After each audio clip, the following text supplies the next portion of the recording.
Assalamualaikum. Balik lagi di channel Bidan Isna. Di video kali ini aku mau ngebahas tentang tahapan proses persalinan normal. Sebelumnya jangan lupa ya untuk like, komen, dan subscribe. Terus tekan loncengnya agar kamu nggak ketinggalan video terbaru dari aku. Terima kasih.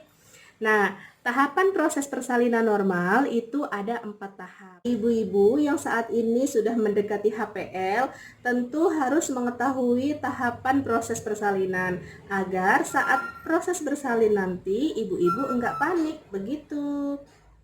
Yang pertama adalah tahap pembukaan atau yang disebut juga dengan kala 1.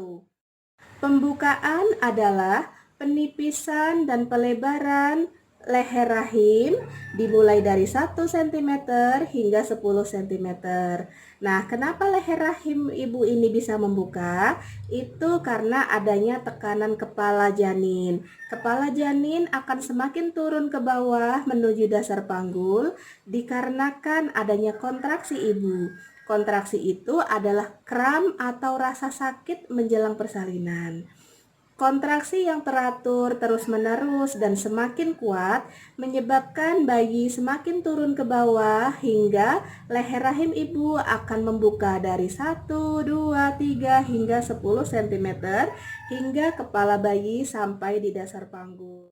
Ada 2 proses saat tahapan pembukaan ini ibu-ibu. Yang pertama adalah fase laten. Fase laten itu pembukaan dari 1 hingga 3 cm. Biasanya terjadi antara 12 hingga 16 jam atau bahkan yang lebih lama ada sampai 24 jam untuk anak pertama. Namun biasanya untuk ibu-ibu yang sudah pernah melahirkan akan lebih cepat. Kemudian yang kedua adalah fase aktif. Fase aktif ini dimulai dari pembukaan 4 cm hingga pembukaan 10 cm. Nah, biasanya proses ini berlangsung selama 6 jam atau ada yang lebih cepat. Pada proses pembukaan, ibu-ibu sebaiknya tetap makan, minum, mandi, kemudian rileks, santai, jangan tegang.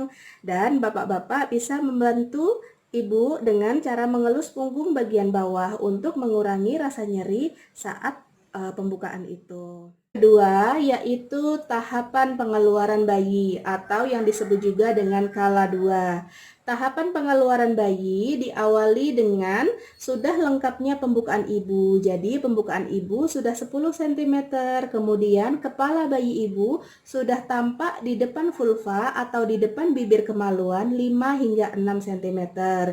Kemudian bidan ataupun dokter akan memimpin ibu untuk mengejan. Nah, pada saat ini apabila ibu baru melahirkan pertama sekali, biasanya ada yang 1 hingga 2 jam. Apabila ibu sudah pernah melahirkan sebelumnya, biasanya maksimal 1 jam. Dan apabila ibu mengejar dengan benar, biasanya proses ini akan lebih cepat. Pada saat kala 2 proses persalinan ini, ibu harus mengikuti arahan dari pemimpin persalinan ibu, baik itu dokter ataupun bidan. Kemudian ibu harus konsentrasi dan jangan bingung, jangan panik. Setelah bayi ibu lahir, tahap selanjutnya adalah ibu akan mengeluarkan plasenta.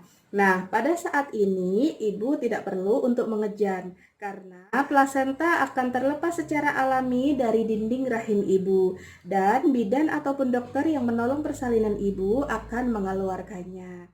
Setelah bayi ibu lahir, plasenta lahir, selanjutnya ibu akan memasuki tahap keempat, yaitu tahapan pemantauan. Tahapan pemantauan ini biasanya berlangsung antara 2 jam. Tahapan pemantauan bertujuan untuk memantau perdarahan ibu, kemudian kontraksi rahim ibu, dan memastikan ibu dan bayi dalam keadaan sehat. Pada fase pemantauan, ibu sebaiknya tetap makan, minum. Apabila ibu ingin kencing, sebaiknya jangan ditahan, karena apabila ibu menahan kencing, itu akan mengganggu kontraksi rahim ibu dan bisa mengakibatkan perdarahan, begitu. Oke, mungkin itu aja yang bisa aku sampaikan. Semoga bisa dipahami ya. Terima kasih yang sudah menonton. Jangan lupa untuk like, komen, dan subscribe. Terus sebarin ke sosial media yang kalian punya. Terima kasih. Wassalamualaikum.